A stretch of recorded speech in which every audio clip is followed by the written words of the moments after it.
Baik, izin melaporkan saat ini saya sedang berada di kawasan kantor Pengadilan Negeri Subang. Sore hari ini pihak kuasa hukum Joseph Hidayat terpidana kasus jalan cagak atau kasus pembunuhan yang menewaskan ibu dan anak yakni Tuti Suwartini dan Amalia Mustika Ratu saat ini kuasa hukumnya sedang mengajukan kasasi kepada Pengadilan Negeri Subang, mengingat pada 26 Agustus kemarin kasus atau memori banding yang diajukan oleh Yosep atas putusan Majelis Hakim Pengadilan Negeri Subang yang memvonis terdakwa Yosep Hidayat selama 20 tahun ditolak juga oleh pihak Pengadilan Tinggi Jawa Barat yang tetap tegas bahwa Yosep bersalah dalam kasus ini dan tidak mengabulkan banding yang dilakukan oleh terdakwa Yosep, dan Yosep tetap divonis dengan 20 tahun penjara. Dan saat ini pihak kuasa hukumnya juga sudah berganti, tidak lagi dipegang oleh saudara Rahman Hidayat, namun saat ini di kuasa hukum Yosep mengalihkan kuasa hukumnya kepada salah seorang kuasa hukum wanita yang bernama Silvia Devi Subarto yang saat ini masih berada di dalam ruang pelayanan satu pintu Pengadilan Negeri Subang untuk mendaftarkan proses kasasi Yosep Hidayat. Namun sejauh ini masih dalam proses dan kita belum bisa mewawancarai beliau. Namun tadi beliau juga sudah menemui langsung saudara Yosep Hidayat di Lapas Kelas 2A Subang untuk meminta tanda tangan pengalihan kuasa hukum dari Rahman Hidayat kepada dirinya,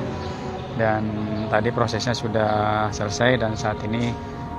pihak kuasa hukum Yosep yakni Silvia Devi sudah berada di Pengadilan Negeri Subang untuk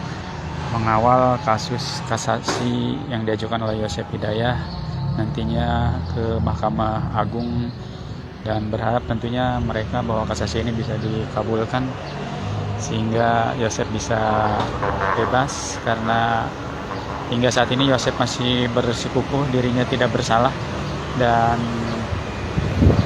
tetap tidak menerima vonis hakim yang dijatuhkan selama 20 tahun penjara tersebut.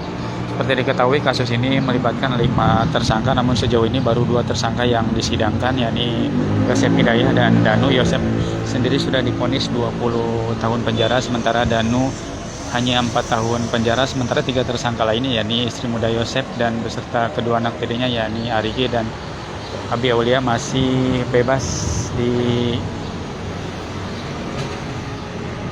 masih bisa menghirup udara bebas dan belum ditahan sama sekali. Kasusnya masih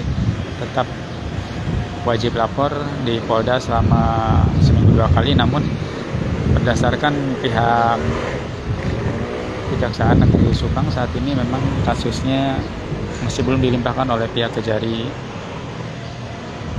atau pihak Kejati Jawa Barat ke Kejari Subang, dan sehingga saat ini berkasnya masih berada di Kejari, masih berada di Kejati Jawa Barat, masih diproses hingga saat ini belum dilimpahkan ke Kejaksaan Negeri Subang, dan berharap tentunya masyarakat juga mengharapkan agar 3 tersangka ini bisa segera ditahan dan disidangkan, mengingat kedua tersangka sudah selesai menjalani persidangan dan tinggal 3 tersangka ini yang masih bebas berkeliaran, dan ini juga menjadi sorotan publik karena publik menginginkan secepatnya ketiga tersangka ini untuk segera ditahan dan disidangkan serta diproses hukum seadil-adilnya seperti Yosep dan juga Muhammad Ramdan. Baik, demikian untuk sementara laporan langsung dari Pengadilan Negeri Subang. Kita nanti akan tunggu hasil wawancara pengajuan kasasi yang dilakukan oleh Silvia Devi selaku kuasa hukum baru dari Yosep Hidayat. Ahyan Nurdin dari kantor Pengadilan Negeri Subang melaporkan untuk Tribun Jabar.